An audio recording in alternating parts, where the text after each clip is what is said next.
Knjiga Zbornik ima naslov Stoletje družine Tenis. Stoletje, o katerem govorimo, to je od 1844. pa do nekje druge svetovne vojne. Tenis, družina je bila v zadnjem obdobju zelo nepoznana, pozabljena. In mnogi, ko smo se začeli pogovarjati o tem projektu, so rekli, ja, tenis poznamo, to je igra, to ni igra.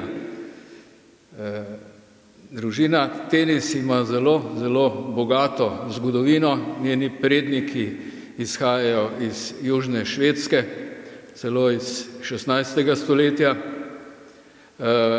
Gustav Tenis pa je bil rojen v Stralsundu ob Baltiku, njegov oče je bil ladijski tesar in po osnovni šoli, tesarski šoli v Hamburgu je naredil eno dolgo krožno šolsko pot, praktično po vsej razviti takratni Evropi, nemške dežele, Češka, Avstrija, Švica, Francija, Norveška, Švedska, Rusija in je na koncu pristal v Grazu pri mestnem tesarskem mojstru. No, od tam so ga pa 1844 poklicali v Ljubljano, da postavi ostrešje Kolizejev. Kolizej je bil takrat ena največjih stavb na tem delu Evrope in po uspešnem delu ga je takratni župan ljubljanski Jakob Janez Nepomuk Hradecki mu je predlagal, da postane v Ljubljani mestni tesar.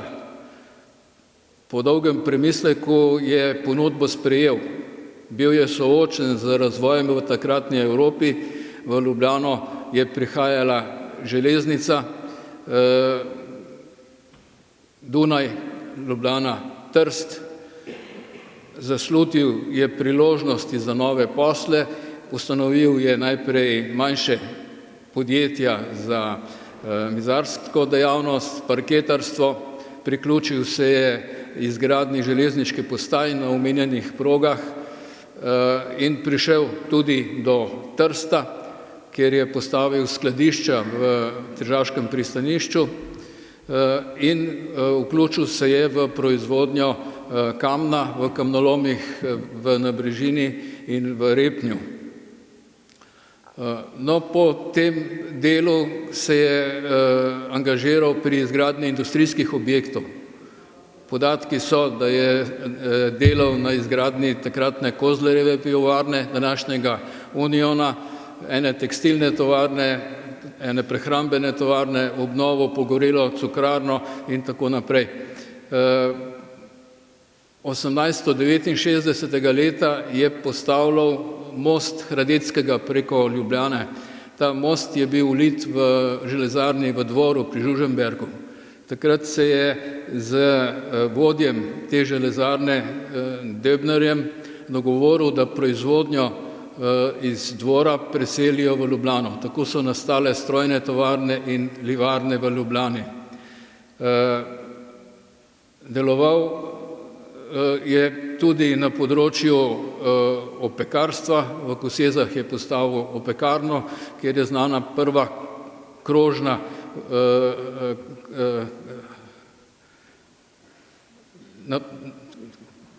proizvodnja v pečeh. Poročil se je z Ljubljančanko Amalijo Malovar, s katero sta imela 9 otrok, 5 sinov je šolal in jih uspešno vključil v svoja podjetja. Predvsem so se ukvarjali z gradbeništvom in njihovo delo je še posebej pomembno po ljubljanskem potresu 1895. Takrat je bilo njihovo gradbeno podjetje med največjimi na Kranjskem. Delo, kot sem že povedal, so nadaljevali njegovi sinovi in na osnovi informacij, ki smo jih pridobili, je mestna občina Ljubljana sprejela sklep, da poimenuje v Ljubljani park v Kosezah po Gustavu Tenisu. Pred 2 leti smo skupaj z Znanstveno-raziskovalnim centrom Slovenske akademije za znanost organizirali simpozij o dediščini družine Tenis in rezultat tega simpozija je tudi pričujoči zbornik, v katerem so sodelovali številni priznani znanstveniki in zgodovinarji, med drugimi Peter Vodopivec, ki je zbiral podatke na osnovi takrat objavljenih člankov v časopisju, dr. Andrej Studen je obravnaval položaj družine preko popisov prebivalstva, dr. Lazarevič je obravnaval takratne zgodovinske razmere v naši družbi in razvojne usmeritve. Sodelovali so pa tudi predstavniki muzeja slamnikarstva v Domžalah in dr. Vladimir Vilman iz Tehničnega muzeja Slovenije. Pričakujemo, da bo naše delo in ta publikacija vzpodbudila nove raziskave na mnogih področjih, sedaj je pretežno omejena na področje Kranjske in Ljubljane, tenisi pa so delovali širše tudi na Hrvaškem, v Bosni, kjer je bil najmlajši sin glavni arhitekt bosanske vlade in tako dalje.